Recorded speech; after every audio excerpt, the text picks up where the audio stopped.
आयुर्वेद कैसे मदद कर सकता है? जो दर्द में लोग करा रहे होते हैं ना, उससे कैसे राहत मिले? इंटरनल लेवल पर अगर जॉइंट्स को मजबूत रखना चाहते हैं, सबसे सरल है, हमारे घर के अंदर है जिंजर। जो हमारे जॉइंट्स हैं उनको बहुत इम्पोर्टेंस है लुब्रिकेशन की। बिल्कुल सही बात है। तो समय समय पर थोड़ा सा तेल लगा के मालिश करते रहिए। कायदे से आयुर्वेद हमारी पहली पसंद होनी चाहिए। मैं तो हमेशा कहता हूँ।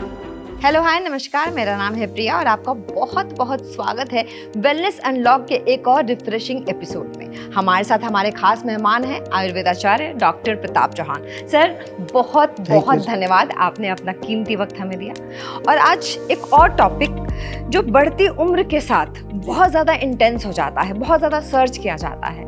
हम बात करेंगे सर जॉइंट पेन्स के बारे में। आजकल तो यंग लोगों में बिल्कुल हो रहा है। मतलब वही मैं कहना चाहती कि बढ़ती उम्र तो मुझे लगता है कि एक जमाना हो गया जब 50 के बाद लोगों के घुटनों में दर्द हुआ करता था, या फिर 30-35 में बिल्कुल सही बात है, कमर दर्द, गर्दन में दर्द, कूहनी में दर्द, मतलब हर एक जहाँ पे जॉइंट्स होते हैं ना वहाँ पे दर्द बढ़ते चले जा रहे हैं। नाम बहुत सारे हैं, अर्थराइटिस है, साइटिका है, गठिया है ना, और तरह तरह के मतलब दर्द के नाम, जितने नाम गिनाए जाए उतने कम पड़ जाते हैं। आयुर्वेद कैसे मदद कर सकता है इन पेन्स को, इन दर्द से, मतलब जो दर्द में लोग करा रहे होते हैं ना, उससे कैसे राहत मिले? देखिए बहुत सरल है। हम तो आयुर्वेद में सरल चीज़ों के बारे में आप सबको बताते हैं। सबसे पहले तो आपको ये ध्यान रखना है कि जो हमारे जॉइंट्स हैं उनको बहुत इम्पोर्टेंस है लुब्रिकेशन की। बिल्कुल सही बात है। तो समय समय पर थोड़ा सा तेल लगा के मालिश करते रहिए। और कुछ चीज़ें हैं अपने, अगर थोड़ा सा रूटीन में कुछ हर्ब्स हमारी बड़ी सिंपल हैं, इजीली अवेलेबल हैं, उनका प्रयोग करेंगे आप। क्योंकि देखिए पोस्चर तो आपका रहता ही है ख़राब आजकल,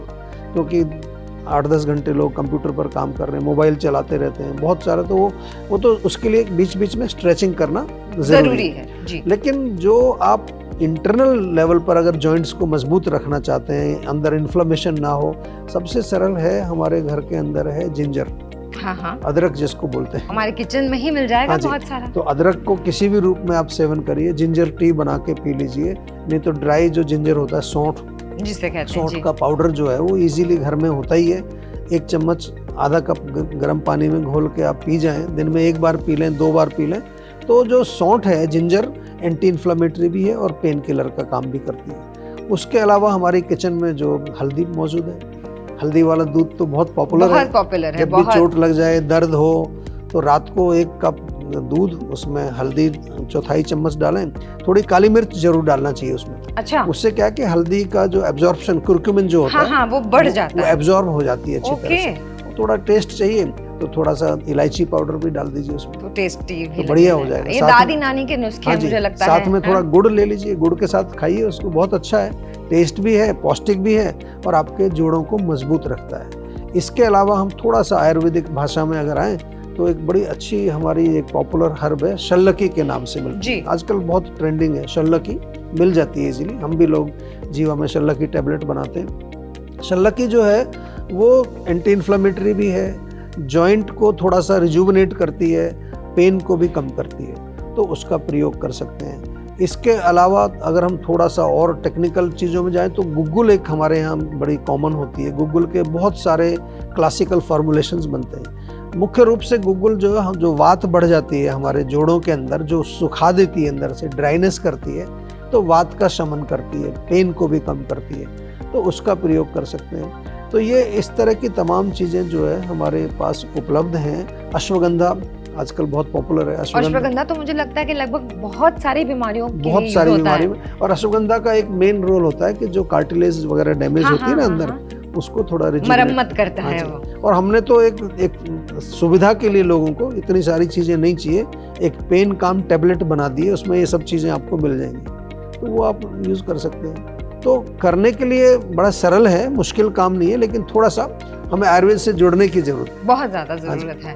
क्योंकि जिस तरीके से आयुर्वेद में इतने सारे बेनिफिट्स हैं, मुझे लगता है कि आधे से ज्यादा तो हम लोगों को पता ही नहीं होता। बिल्कुल। लोग तब पहुंचते हैं आयुर्वेद के पास जब उनको एलोपैथ जवाब दे देता है। उनको लगता है कि है ना, अब आपका कुछ नहीं हो सकता, तो उनको लगता है कि चलो एक बार आयुर्वेद भी ट्राई करके देख लेते हैं। जबकि कायदे से आयुर्वेद हमारी पहली पसंद होनी चाहिए। मैं तो हमेशा कहता हूँ पहले आयुर्वेद में आइए, क्योंकि आयुर्वेद सरल है, नेचुरल है, कोई साइड इफेक्ट नहीं है और जड़ से रोग को ठीक करता है। तो आपको रेकरेंस नहीं होगी, बार बार नहीं आएगी प्रॉब्लम। और आगे के लिए एक लर्निंग हो जाती है। आपको ज़िंदगी भर आपको ये समझ आ जाएगा कि मेरे रोग का कारण क्या है, मुझे क्या खाना चाहिए, क्या नहीं खाना चाहिए, और कभी रोग शुरू भी हो जाता है दोबारा से, तो उसको कैसे मैनेज करें।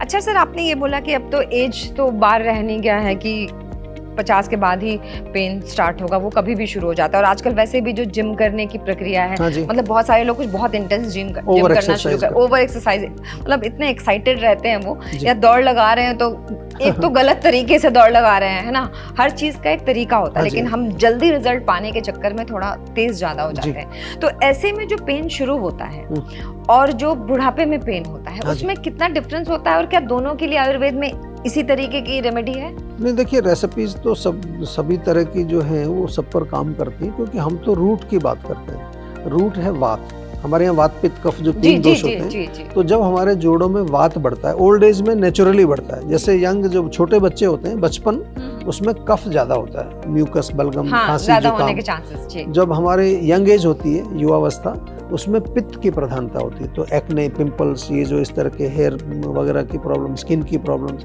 या एसिडिटी ये ज़्यादा होती है। जैसे जैसे हम ओल्ड एज की तरफ जाते हैं तो वात की प्रधानता होती है, तो फिर जोड़ों में, मसल्स में, बॉडी में ड्राइनेस वगैरह ये होता है। लेकिन अगर युवावस्था में भी आपको पेन हो रहा है, वहाँ भी वात ही है। अच्छा। हो सकता है आपका खान पान, लाइफस्टाइल वात बढ़ा रहा है, तो जल्दी बढ़ जाता है वात। तो इसलिए सिंपल सी रेसिपीज हम घर में बना सकते हैं।